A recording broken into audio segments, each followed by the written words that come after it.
সম্প্রদায় কাকে বলে? ইংরেজি কমিউনিটি শব্দের বাংলা প্রতিশব্দ হচ্ছে সম্প্রদায়। একদল লোক যখন কতগুলো সাধারণ স্বার্থ এবং অনুভূতি, একই আচার ব্যবহার এবং রীতিনীতিতে প্রণোদিত হয়ে ঐক্যবদ্ধভাবে মিলেমিশে সুখে স্বাচ্ছন্দ্যে জীবনযাপন করে থাকে, তখনই তাদের সম্প্রদায় বলা হয়। অর্থাৎ সম্প্রদায় হলো ক্ষুদ্র বা বৃহৎ জনগোষ্ঠী যাদের মধ্যে কিছু বিষয় যেমন সামাজিক প্রথা, ধর্ম, মূল্যবোধ ও সামাজিক পরিচয়ের মিল থাকে। সম্প্রদায় প্রায়শ একটি নির্দিষ্ট ভৌগোলিক অবস্থানের ভিত্তিতে গড়ে ওঠে, তবে সব ক্ষেত্রে নয়।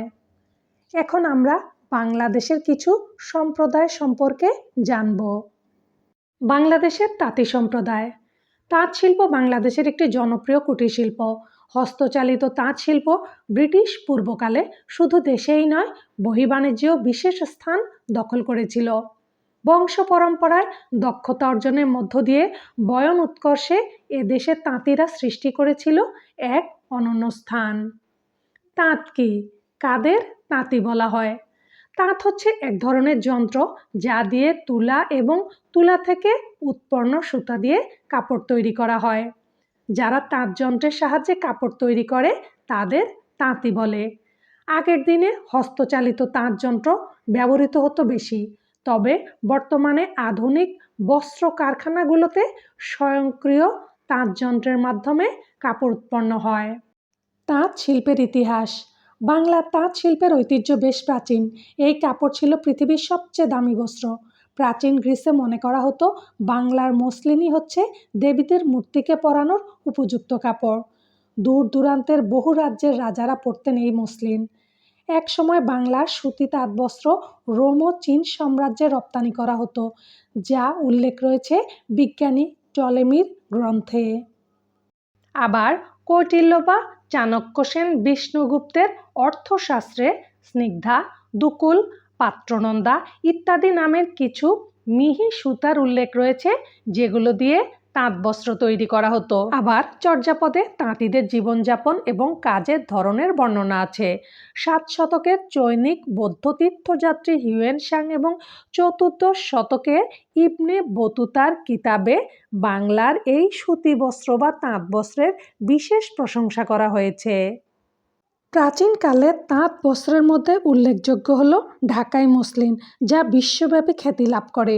এই মসলিন কাপড় এতই সূক্ষ্ম ছিল যে 12 হাত লম্বা একটি শাড়িকে একটি আংটির ভেতর অনায়াসে প্রবেশ করানো যেত। ঢাকা শহর ও তার পার্শ্ববর্তী এলাকার স্থানীয় কারিগরদের দ্বারা স্থানীয়ভাবে উৎপন্ন সুতা থেকে এই মসলিন তাঁত বস্ত্র তৈরি হতো। এই মসলিন রাজকীয় পোশাক নির্মাণে ব্যবহার করা হতো। সম্রাট, উজির, নওয়াব প্রমুখ অভিজাত শ্রেণীর জন্য বোনা হতো সূক্ষ্ম ও মিহি বস্ত্র এবং দরিদ্রদের জন্য মোটা ও ভারী কাপড়। মসলিন প্রায় 28 রকমের হতো, যার মধ্যে জামদানি এখনও ব্যাপক আকারে প্রচলিত।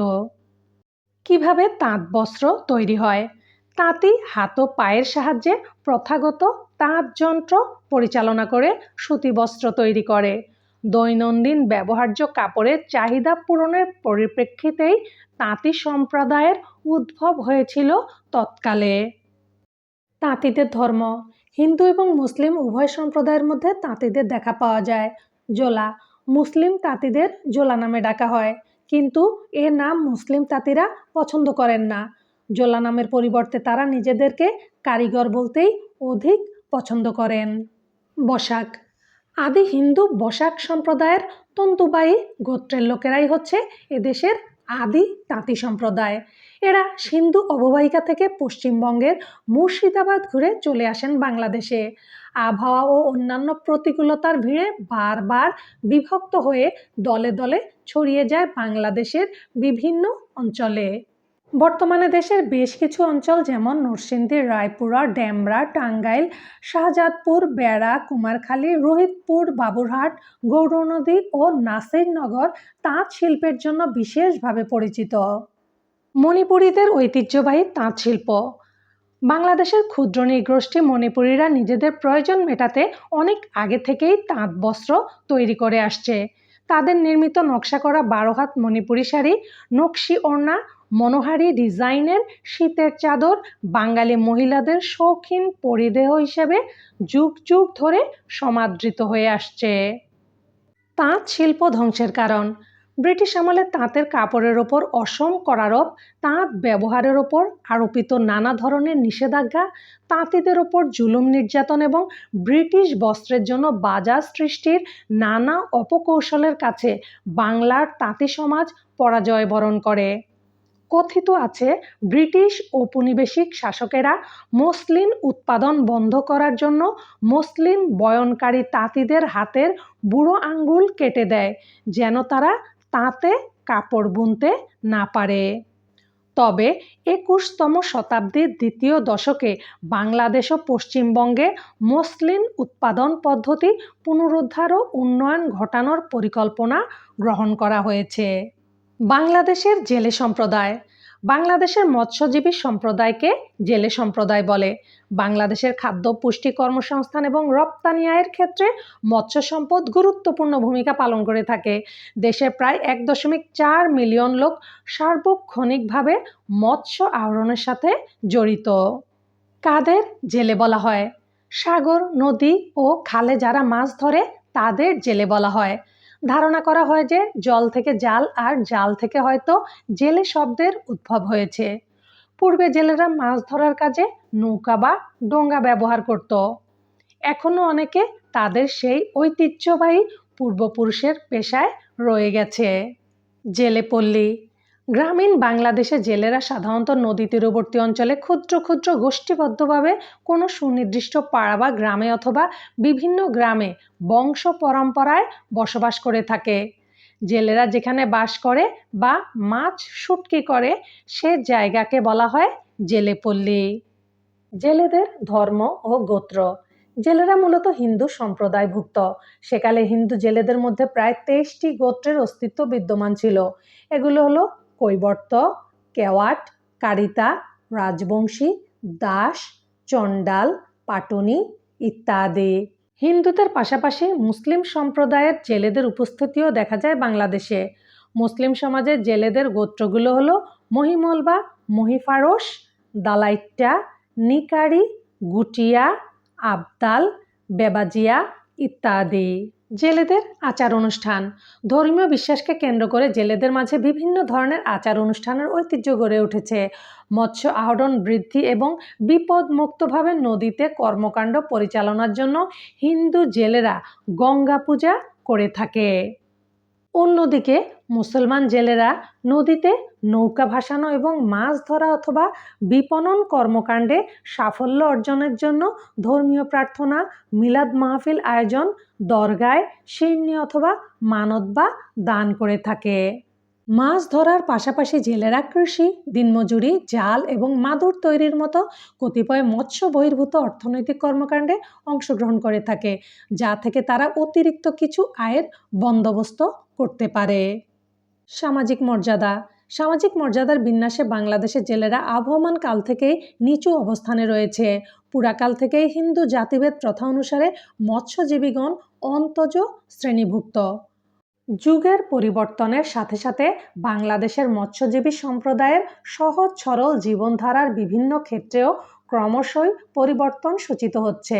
ধীরে ধীরে মানুষ বাড়ছে, অথচ মৎস্য আহরণের উৎসভূমিগুলি সংকুচিত হয়ে আসছে। ফলে তারা পেশা পরিবর্তন করতে বাধ্য হচ্ছে। বাংলাদেশের কুমার সম্প্রদায়।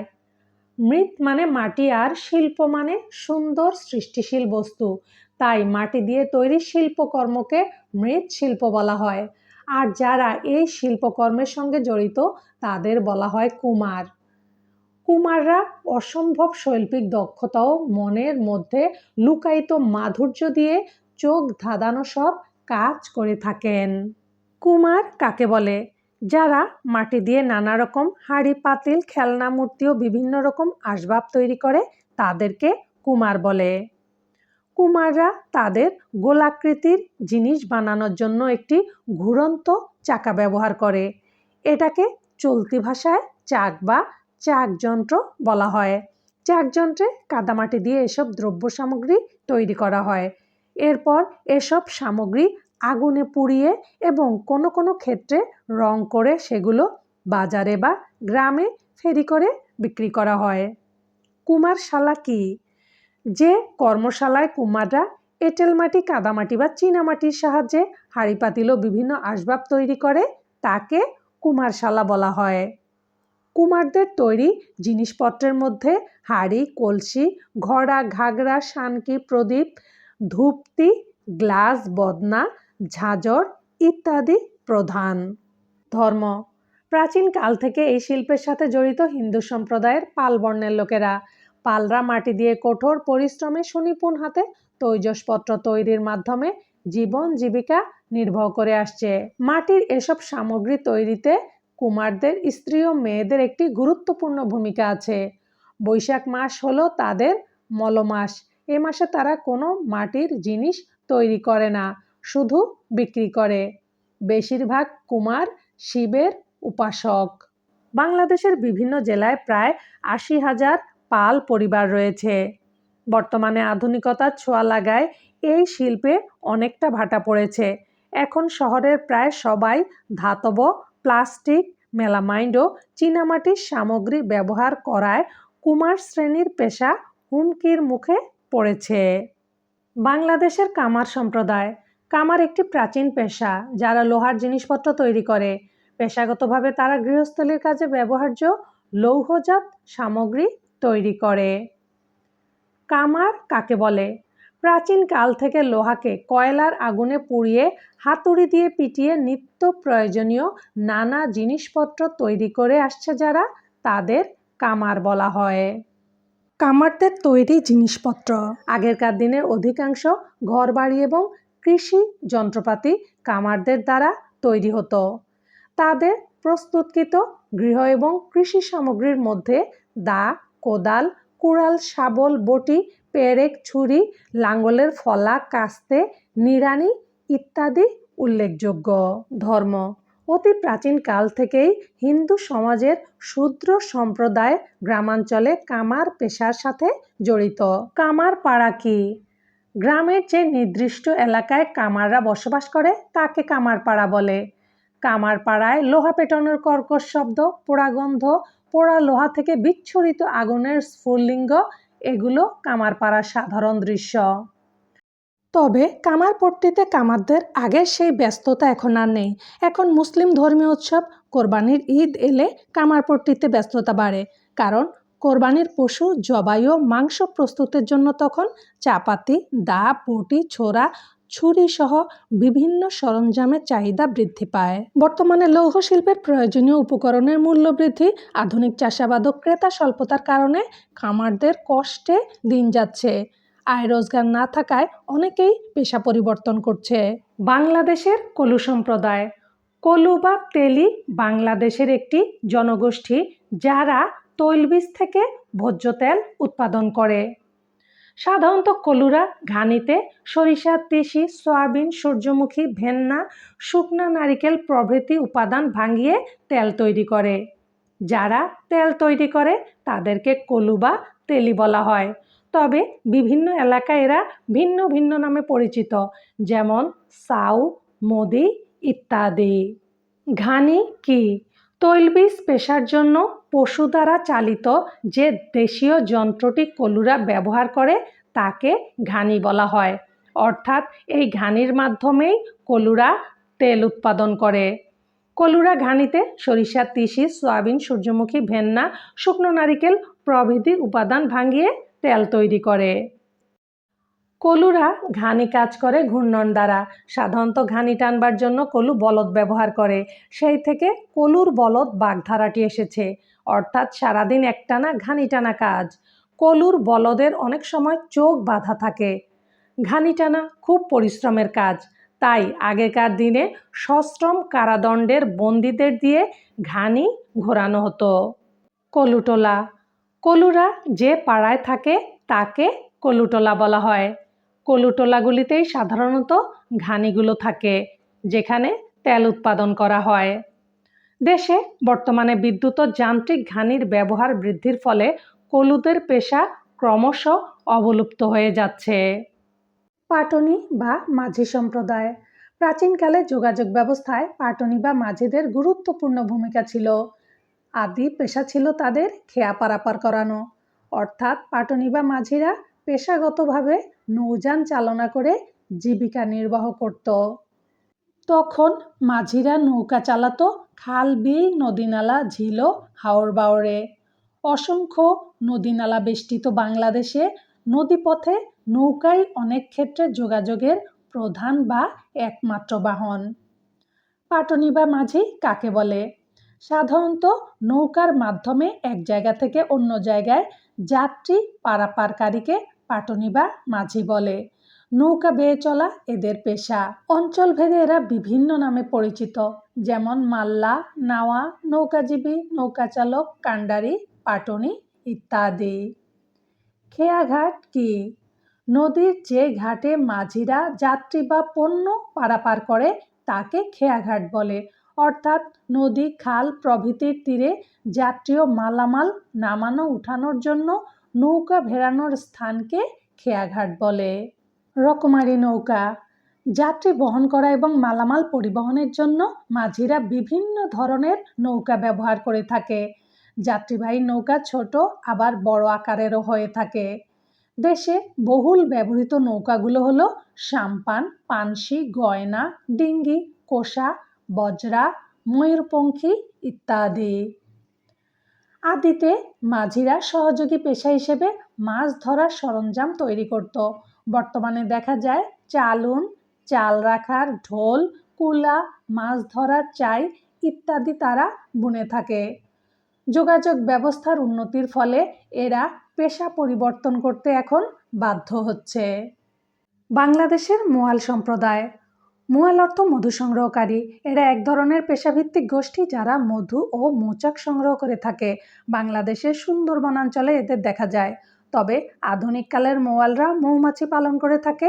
মৌ চাষের মাধ্যমে তারা মধু, মোম ও রয়্যাল জেলি সংগ্রহ করে। এমনকি কখনো কখনো রানী মৌমাছি সংগ্রহ করে বাজারে বিক্রি করে। মোয়াল কাকে বলে? যারা বনের বিভিন্ন গাছের মৌচাক থেকে মধু সংগ্রহ করে থাকে তাদের মোয়াল বলে। মৌচাক কি? মৌমাছির আবাসস্থলকে মৌচাক বলা হয়ে থাকে। মৌমাছিরা বিভিন্ন ফুল থেকে সংগৃহীত রস এই মৌচাকে এনে জমা করে। এই ফুলের রসও মৌমাছিদের শরীরের বিভিন্ন এনজাইমের মিশ্রিত রস মৌচাকে তারা জমা করে থাকে। এভাবে বেশ কিছুদিন পর জমাকৃত এই বিশেষ রস গাঢ় মধুতে রূপান্তরিত হয়। একটি মৌচাকে অন্তত 10,000 মৌমাছি থাকে। মৌচাকে মধু হতে সময় লাগে 3 মাস। বাংলাদেশের সুন্দরবন এলাকার একটি উল্লেখযোগ্য সংখ্যক মানুষ মোয়ালের কাজ করে জীবিকা নির্বাহ করে। এরা সাধারণত খুলনা বিভাগের বিভিন্ন জেলা যেমন খুলনা, বাগেরহাট, সাতক্ষীরা ইত্যাদি জেলা থেকে আসে। মধু সংগ্রহের সবচেয়ে ভালো সময় বসন্তকাল। এ সময় মোয়ালেরা দলে দলে বন এলাকার আশেপাশে জমায়েত হয় ও সাময়িক আবাস গড়ে তোলে। প্রতিটি দলে সাধারণত 9 জন সদস্য থাকে। দলের মধ্য থেকে একজনকে সর্দার নির্বাচন করা হয়। মধু সংগ্রহে বেরোবার আগে ধর্ম নির্বিশেষে সব মোয়াল একটি বিশেষ মিলাদ অনুষ্ঠানে যোগ দেয়। এই অনুষ্ঠানে এলাকায় উপস্থিত সকল মোয়াল অংশ নেয় এবং সবার নিরাপদ প্রত্যাবর্তনের জন্য প্রার্থনা করা হয় যেন তারা বাঘের আক্রমণের শিকার না হয়। প্রতি বছর 1 এপ্রিল থেকে মধু আহরণের জন্য মোয়ালদের বন বিভাগ থেকে অনুমতি দেওয়া হয়। মোয়ালরা একবারে 15 দিনের জন্য জঙ্গলে প্রবেশ করে। বনে ঢুকে মোয়ালেরা ছড়িয়ে পড়ে মৌচাকের সন্ধানে। কেউ মৌচাকের দেখা পেলে উচ্চস্বরে ডেকে দলের অন্যান্য সদস্যদের জানান দেয়। মৌমাছিদের তাড়ানোর জন্য শুকনো পাতা পুড়িয়ে ধোঁয়া তৈরি করা হয়। মৌমাছিরা মৌচাক ছেড়ে চলে গেলে মোয়ালরা গাছে উঠে মধু সংগ্রহ করে। মোয়ালদের এ মধু আহরণের পথে পথে থাকে বাঘ, বন্য শূকর, বনদস্যু, পানিতে থাকে কুমির। এসব প্রতিবন্ধকতা মারিয়ে মানুষের খাদ্য ও পথ্য মধু সংগ্রহ করে সুন্দরবনাঞ্চলের মোয়ালরা। এত কিছুর পরও মধু আহরণের এই সংস্কৃতিকে শুধু ঐতিহ্য নয়, জীবন জীবিকার অংশ হিসেবেই আবহমান কাল ধরে এ কাজটিকে টিকিয়ে রেখেছেন বনজীবী মোয়ালরা। বাংলাদেশের মুচি সম্প্রদায়। প্রাচীনকাল থেকে সমাজ জীবনে মুচির একটা প্রয়োজনীয় অবস্থান ছিল। মুচি জুতা তৈরি এবং জুতা মেরামতের কাজ করে। ত্রুটিযুক্ত বা পুরনো জুতা, স্যান্ডেল মেরামত করে রং মাখিয়ে চাকচিক্য সৃষ্টি করাও এদের কাজ। যুগ যুগ ধরে আমাদের পায়ের জুতো সৌন্দর্য বর্ধনকরণ, মেরামত ও তৈরি করার কাজে নিয়োজিত আছে মুচি সম্প্রদায়। মুচিপাড়া। ঐতিহাসিকভাবে মুচিরা হিন্দু সম্প্রদায়ভুক্ত এবং তারা নিম্ন শ্রেণীরও সামাজিকভাবে অস্পৃশ্য। তারা গ্রামে বা শহরে মহল্লার এক কোণায় আলাদাভাবে বসবাস করে। এ ধরনের মহল্লাকে মুচিপাড়া বলে। মুচির কাছে সাধারণত থাকে কালো রঙের একটি কাঠের বাক্স, যাতে পেরেক, সুতা, সূচ, চিমটে ও ছুরি থাকে। তারা বাক্সটি রাস্তার পাশে রেখে ওপরে সরঞ্জামগুলো সাজিয়ে রাখে। আবার কখনো কাঁধে নিয়ে ছুটে চলে অলিতে গলিতে আর সুর করে বলে, জুতা সেলাই করবেন, জুতা সেলাই। অনানুষ্ঠানিক খাতে মজুরি নির্ধারণের কোনো আইন না থাকায় বঞ্চিত হচ্ছে মুচি সম্প্রদায়ের লোকেরা। এদিকে পেশাটি আগাগোড়া দিন মজুরি পেশা, কোনো নির্দিষ্ট আয় নেই তাদের। সুনির্দিষ্ট দৈনিক আয় না থাকায় কষ্টকর জীবনযাপন করছে মুচিরা। বাংলাদেশের বেদে সম্প্রদায়। বেদেরা বাংলাদেশের অতি পরিচিত প্রান্তিক যাযাবর গোষ্ঠী। ভূমিহীন এসব মানুষ দলবদ্ধভাবে নৌকায় বাস করে, এজন্য তাদের জলের যাযাবরও বলা হয়। বেদেদের বাদিয়া, বাইদ্যা বা বাইদ্যানি নামে ডাকা হয়। বেদেদের মূল পেশা ক্ষুদ্র ব্যবসা হলেও শিঙ্গা লাগানো, তাবিজ কবজ বিক্রি, সাপ খেলা, সাপের কামড়ের চিকিৎসা, সাপ বিক্রি, আধ্যাত্মিক স্বাস্থ্য সেবাদান, ভেষজ ঔষধ বিক্রি, কবিরাজি, বানর খেলা দেখানো, চুরি ফিতা বিক্রি, জাদু দেখানো ইত্যাদি তাদের জীবিকা নির্বাহের অবলম্বন। গোত্র। বেদেরা 8টি গোত্রে বিভক্ত। এদের মধ্যে মালবেদে সাপুরিয়া, বাজিকর, সান্দার, টোলা, গাইন ইত্যাদি প্রধান।